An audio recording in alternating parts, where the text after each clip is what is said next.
soon, the two-dimensionality develops a two-dimensional mind frame matrix. And now the child has to look because its ability to focus on three-dimensionality is gone. Why? When you take a child outside, there is depth, breadth, and perception when you're looking into trees or into forests or off across water or looking across land. When you got a child reading out of a book, the eye energy waves stop at the book. And the imagined pattern has to come from what the eye is supposed to perceive from physical life firsthand. It is trying to interface with that because the light waves are not coming back to him in dispersed manners. It's coming back to him in a flat wave back in his eyes. So it's not developing. It's not exercising. It's not opening and closing. The iris is not being nurtured with light frequency wave bands that come directly from the light of the sun or directly from the light of the moon, which feeds the eyes. So the body and the brain are not being fed all the light wave energies necessary to develop these patterns, these strands. So I would take the child completely out of a classroom, and that child would never go into a classroom until it was 7 years of age. When it's in the 7th year, at the time when it's going through its full first cycle for cellular development, then I would begin to teach it certain things that it necessarily has the talent to do. Because during the time that you're observing your child, while it ain't going around whether you know how to do math, you will be doing things that will teach the child what it is it has the... It will know what... You will see the child probably building things, and you'll know, oh, this child is into building. Or like your ancestors will just look at the child and say, oh, that's so-and-so. And immediately that child will want to do this. But if you don't know what that child is about, and know that that child is older than you, because the child came here after you, from the ancestral world, and thus is older than you, that child has a blueprint for activities beyond the time you're going to be here. So if you're not developing, like the ancient natives said, we think, once we make a decision, we think 7 generations are beyond us. Why do we think 7 generations? Because we know that the child that's here is the child of the 7th generation.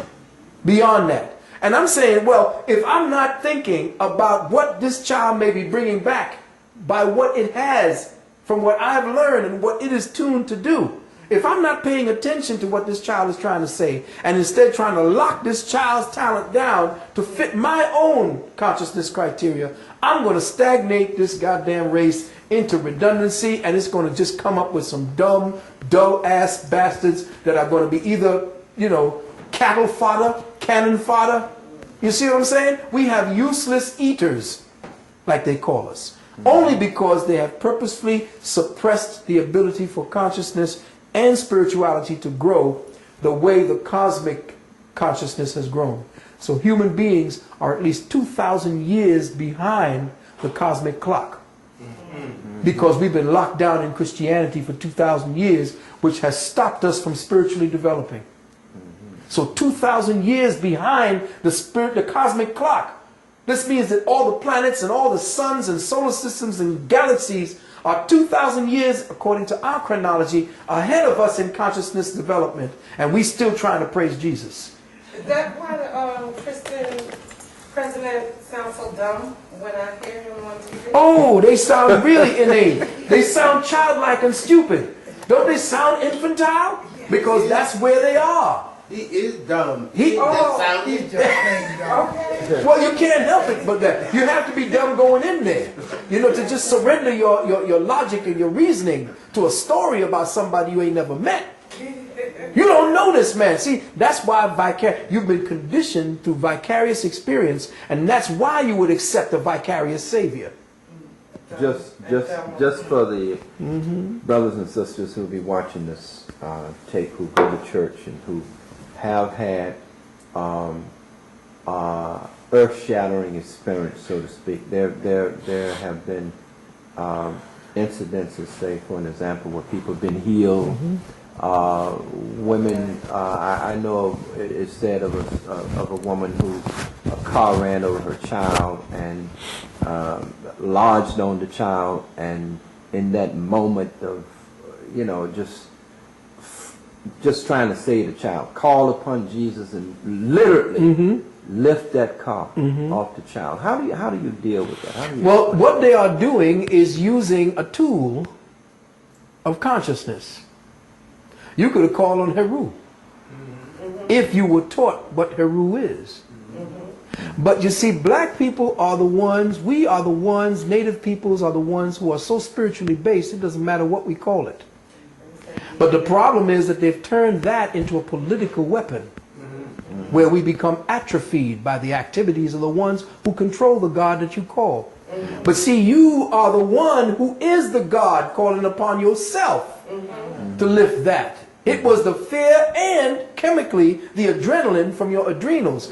And the kidneys are the seat of your ancestral energy. And the unconditional love between the mother and the child. Oh, there it is. And once that happens, you can find the strength because your kidneys are the basis of your ancestral strength. And when you call upon that strength, you call upon your kidneys. And in ancient Chinese medicine, it is the kidneys that control the muscles. And if that's the case now, and your kidneys also are the seat of your ancestral ki, I think it's called your jin, or whatever it is, that energy there, no, not the chi, there's a certain type of energy called the jing and something else. But we know it's the overall chi. But that's what you're calling up. Then you're calling on your ancestors' energy. It's already you, because you've been made to believe it's a vicarious savior outside of yourself, but the savior didn't do it, you did it. Would that apply also when the preacher lays on hands and someone is healed, Right. people in a wheelchair? Yes, Come. it's called suggestion. I can make you heal because okay, I'm also a, I say this, then people say, oh, that's how you do that. No. I'm also a hypnotist, one who deals in therapeutic hypnosis. And the first thing they teach you is that all hypnosis is self-hypnosis. It's true to the extent you believe it. Exactly. What you do is you open up through trust and believe that the person is there to help you. So the people going up there looking for Jesus to help them already has opened up that part of themselves that will be open completely to the suggestion that Jesus is healing them. Or anything they think is saving. Anything. And whatever I touch you and say, Bill, because I be looking at this thing on TV where these one little white man amongst all these black people who's going over there healing people. Knocking them down on their asses. I'm saying this is crazy. You are the healer within you. Can't nobody transfer something to you that he ain't got. Yes, sister. My question is that for the past 10 years or more, I have experienced every night, if I allow it to be, where I look into the light Yes. and I see people. Uh-huh. But am I in contact with my Interesting. That's interesting. Sometimes light frequencies can open up certain crystalline lattices and chemical memories that you have of past experiences because they live inside of you as switches, chemical switches. And if you look into the light, that may be the spirit catcher that you have. Certain people use things like certain people can get into trance just by using a ball and twirling it. Some people use water. Yes. Now, if you look in the light and that triggers something into you, that means that that's the way that you trip this mundane reality and fall into the other reality. You see? The secret is that supposedly at the time when we were created gods, the fall caused the split in our brain. And this is why you have two halves. Think about what she just said. It kind of occurred to me that we can manifest what we need. Like you could call on a God, it could be your mother, or anybody that crossed over. If you feel you need them at the time, and you can manifest in your life what you think you need to save you and take you over. It is who you are. And in the DNA and in the RNA and all the rest of that stuff, whatever it is that they classify, the total whole you is a divine being of light. And that what we are looking at as a texture and as feelings is based upon a chip that we have, a biological chip that has caused us to agree with the present way things are. Reality is an agreement. Yes. That's all it is. Exactly. So when you break the agreement, People who have the gift of breaking the agreement, when you look in the light, you break the agreement.